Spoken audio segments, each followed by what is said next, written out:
Tu fais un classico où c'est bien, hein, où t'es monstrueux quand même, et tu perds derrière. Chaud. Salut à tous, toutes et foot la famille, c'est Thomas. Défaite du Real Madrid, un peu surprise quand même pour le Betis Séville, hein, donc Teo et l'ami Sidney, donc 2 buts à 1 avec un penalty de Benzema à son 14e. On va revenir là-dessus sur Benzema qui perd le ballon justement sur le but de Christian Teo formé au Barça. On verra le classement. Du coup, les Barcelonais doivent rigoler ce soir, les amis. Vous verrez le penalty aussi qui a été sifflé pour Madrid, ce qu'ils ont fait que ça globalement. Franchement, à part la, voilà, on va voir là-dessus, à part la barre de Mendy, il n'y a pas eu grand-chose. Bombardez-moi cette barre des likes, les amis. C'est important, objectif 500 abonnés, 500 likes les amis sous la vidéo. Allez-y, on y va avec la vidéo est sponsorisée par OneFootball, première application mondiale de football gratuite et téléchargeable sur iOS, Android. Le lien en description justement. On parle des premiers articles qui sont dans l'application OneFootball. Dès que vous avez un club par exemple préféré comme le Real, vous avez directement la notification. Alors, Fekir en jambes, le Real trop juste, hein.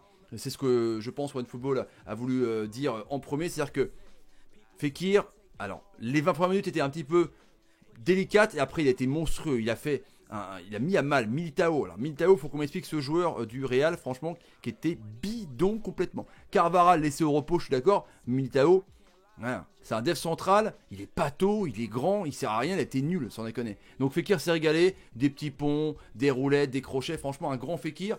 Il est surveillé par un club concurrent du Real Madrid comme Barcelone. Dites-moi quoi pour commencer, franchement les amis, mais je pense que Fekir est un très très bon joueur. Le Real n'a pas su enchaîner après le Classico titre One Football, encore une fois. Hein.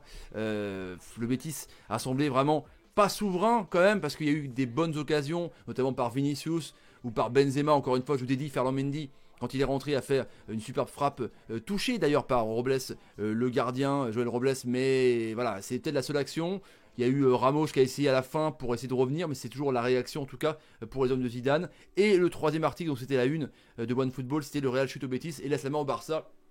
Clairement, on voit Sidney qui va, cette belle image justement de ce magnifique stade du Real Betis. Voilà, honnêtement, tu gagnes le Classico, Barça te passe devant, le Barça perd, après, donc, tu as peut-être moyen de repasser devant, et non, tu laisses le Barça encore une fois à 2 points. Et je pense que quand tu gagnes le gros contre le Barça, le match vraiment de l'année pour toi, faut pas perdre contre les petits, entre guillemets. Et là, si tu laisses les points derrière, même si le Barça a fait 15-0 contre les Levante avec Messi, c'est quand même pas compliqué. L'image, donc, c'est évidemment Christian Tello, formé au Barça, qui marque, encore une fois, un but qui marque un but contre le Real. C'était arrivé aussi avec un joueur que le Barça voulait, justement, Angel Rodriguez, qui était formé aussi. Lui, il va marquer un but contre lui. Enfin, c'est bizarre, on dirait que les dieux du foot sont là, les amis, en tout cas. C'est un petit pied de nez, évidemment, au Barça, au Real, pardon, mais c'est vrai que c'est un petit peu bizarre. Sidney, qui a été bon, et malheureux, c'est-à-dire qu'il a marqué dans un cafouillage total où Fekir aura peut-être pu bénéficier d'un penalty, et peut-être une main pour le Real aussi, bref, cafouillage de ouf, et puis Sidney lui, bam, il met carrément une lunette, Courtois n'a pas le temps de voir, en même temps il était peut-être un petit peu aussi dubitatif sur l'action, parce qu'il regardait partout, ça s'est fait de partout, ça gueulait, et puis en tout cas il s'est dit, je marque un but directement, donc l'avantage, l'arbitre a été tranquillement laissé.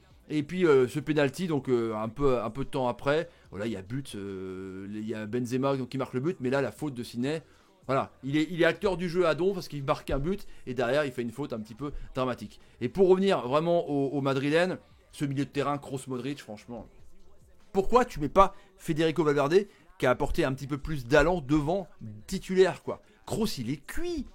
Casemiro il fait tout le boulot. Modric il a pas, je dirais pas qu'il a, il est en déclin, mais plus proche du déclin que du début. Mais sans déconner, ce milieu de terrain Kroos, Modric, c'est pas terrible quand même, hein, honnêtement. Tu perds en championnat, tu perds en Champions League, et tu perds à nouveau en championnat, tu gagnes le Classico entre les deux, mais sinon c'est chaud quand même Madrid. Bon, ils ont encore à 2 points vers au classement, mais là ton milieu de terrain, mets des jeunes, mets Valverde, Vasquez c'était bien. Dans ces cas-là, tu mets Vasquez à droite, tu le laisses, mais tu mets Valverde à la place de Modric ou de Kroos. Parce que là, honnêtement, sans déconner. Et puis Marcelo, quoi, il est sorti un petit peu à la 50e minute de jeu. 55e, il a déjà un jaune, il était un petit peu énervé. Et quand Mendy est rentré, c'était mieux. Ça jouait plus haut, ça centrait plus haut.